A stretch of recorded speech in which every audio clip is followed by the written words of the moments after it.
instrument as any contract that gives rise to both a financial asset of one entity and a financial liability or equity instrument of another entity, which this means that a financial instrument exists so long as there is a contractual relationship arising from the instrument.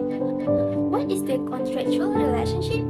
The contractual relationship establishes the rights and obligations that may create exposure to risks and rewards regardless of the extent of performance or the existence of any unconditional right to receive or obligation to pay any consideration.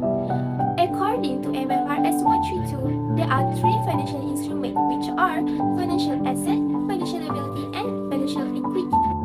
A financial equity is the residual entity's asset after deducting its liabilities, and financial liability is the contractual obligation for the entity to deliver cash or exchange financial assets.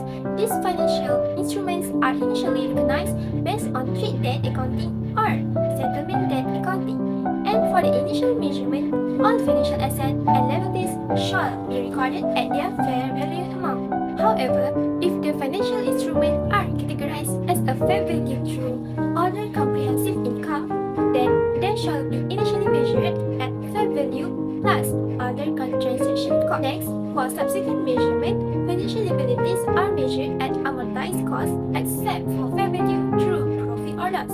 Financial equity and financial liabilities that arise when transfer of a financial asset does not result in the recognition and financial guarantee contract. For the recognition, financial instrument is recognized when the control and ownership is transferred from the transferor to the transferee. Meanwhile, for financial liability itself, it was recognized if the obligation specified in the contract is discharged, expired, or cancelled, or if the terms defined in the financial instrument are significantly modified and restructured. A fundamental accounting issue that affects the classification, measurement, and presentation of items in the financial statement is the distinction between the component of liabilities and equity. Definition for this component can be found in the Conceptual Framework for Financial Reporting IASB 2010, hereinafter framework, published by the International Accounting Standard Board.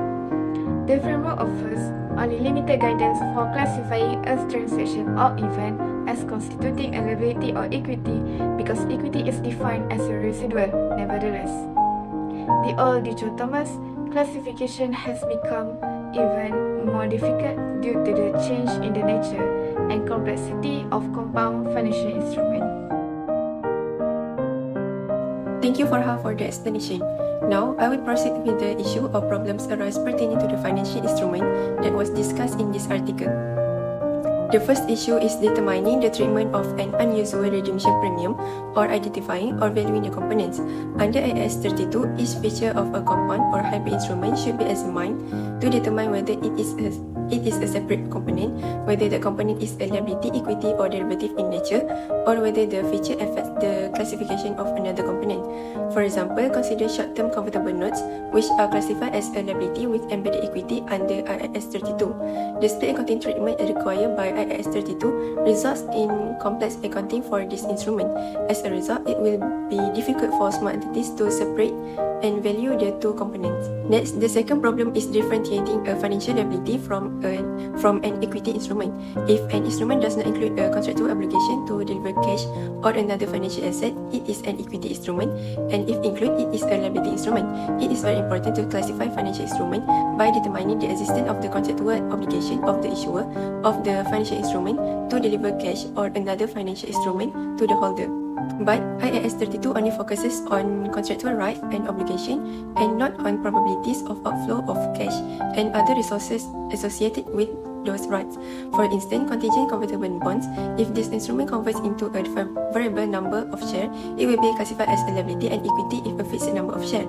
Because the likelihood of the trigger event occurring is not considered, this clause can significantly impact the classification even if the probability of the event occurring is quite low. As a result, the instrument that should be classified as equity is now classified as a liability. Thirdly, IAS 32 requires the financial instrument to be classified based on substance.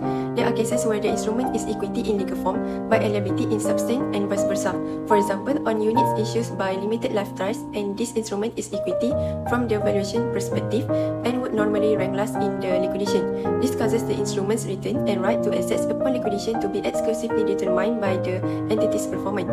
This can be expressed from the limited life of the trust, and the requirement to distribute certain profits would result in liability classification. Lastly, difficulties in determining the value transferred from one group of equity interests to another as a result of the transaction. This happens when transactions do not involve a direct cash exchange. This will cause a variety of values of the instrument and might value it at nil. The lack of information is impacted further because these instruments are frequently not revalued post-issues, and only limited disclosure is provided regarding their potential dilutive effects. Let's get to know why the approach might be used by the standard setter for this issue. We outline 4 ways the standard setter could respond to the issue discussed above. First and foremost is to improve the definition of the liability to arrive at the desired classification choice and financial reporting outcome increase. Standard setter have adjusted the dividing line between liability and equity. For example, by adding or removing exception, but they have not reached an agreement on approach that challenge the basic debt equity classification at a conceptual level. It's unlikely to be able to arrive at the definition for assets, liability, and equity that are broad enough to accommodate commercial variation, yet tight enough to avoid transaction structuring. In addition, the nature and variety of the combined instrument on offer will continue to evolve, such that new instrument will be produced in response to any change in the rules regarding the classification of the combined instrument. Secondly, improving the expression of the component approach may solve some of the problems identified in our study, because an instrument with mixed characteristics can be split into separate components that can be more readily identified as liability, asset, and equity. However, the component approach is predicated on a robust definition of the possible component, and we will not provide a solution if such definitions are not available or easily consumed. Thus, the carrying value of the sum of the component will diverge from the underlying fair value over time. In summary, we conclude that the solution does not lie solely in the improving the component approach. Besides this, we may also enhance disclosure to improve accounting. The changes to the disclosure requirement will benefit those that use financial data. Prior analysis has shown that the dichotomous debt equity classification gives us information by focusing on just one aspect through the claim nature. It's going to reflect the economic substance of the compound instrument, since it is doubtful, and concentrating on a particular value feature will always satisfy user information demands. Even if this new disclosure could improve the current situation, it shows how challenging it is to create broad rules that lead to the efficient disclosure. Therefore, it's follow the study of the variation of combined instrument, which is covered in section 4. There are a considerable number of the characteristics we need to the disclosure in order to fully demonstrate the valuation models presently used in the financial analysis. Moreover, the miscellaneous approach is yet another option. It improves decision-maker access to information by drawing attention to the existence of the combined instrument. Users may benefit from the disclosure that explain how the instrument affects sovereign risk and may limit returns to the current shareholder. The main advantage is the instrument containing trace of the both equity and debt would simply be placed without needing to spread into components. Thus, it made the accounting for compound instruments simpler. Lastly, we can conclude that although the use of fair value is perceived to be more relevant to the uses of accounting information compared to historical costs, its use as the basis measurement for financial instrument is not without criticism. Hence, the debate on the best and appropriate and basis measurement for financial instruments still persists despite the recent release of standards on financial instruments.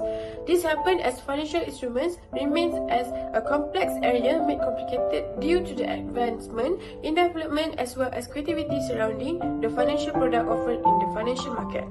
Despite the challenges, it's also important to note that accounting is a dynamic field that adapts its accounting methods and procedures well enough in keeping track with the development in the business world and financial market.